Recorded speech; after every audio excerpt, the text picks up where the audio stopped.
விதிய நாம தான் எழுதுறோம். இங்க வந்து நிறைய பேர் வந்து ஜாதகம் பார்த்து ஆஸ்ட்ராலஜர் கிட்ட போயிட்டு தன்னுடைய விதிய பத்தி நிறைய வந்து தெரிஞ்சுக்குவாங்க. இது ரொம்ப வந்து எல்லாருக்குமே ரொம்ப இஷ்டம்.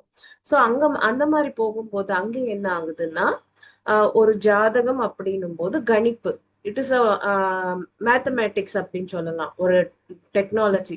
அந்த கணிப்போட கிரகங்களோட கணிப்பை வச்சு அவங்க வந்து சொல்றாங்க. அங்க கிரகங்களோட கணிப்பு எப்படி பண்றாங்க, பிறந்த நேரத்தை, அந்த பிறந்த நேரத்தை வந்து வச்சு கிரகங்களோட கணிப்புகள் எழுதி நம்மளோட விதியை வந்து அவங்க வந்து கால்குலேட் பண்ணி சொல்றாங்க.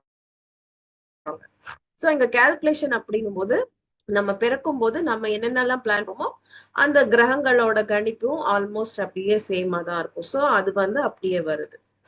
அண்ட் வந்து நிறைய பேர் வந்து கோயில்களுக்கு பூஜைகள் இதெல்லாம் வந்து நம்ம செஞ்சா நம்ம விதி மாத்த முடியும் அப்படின்னு நினைக்கிறாங்க.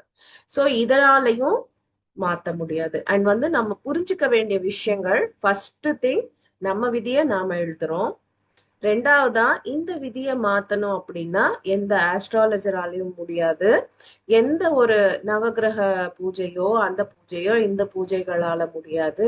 நம்ம எந்த கற்கள் வந்து மோதிரங்கள் போட்டாலும் அதனால முடியாது. சோ இங்க விதியை மாத்த முடியும்.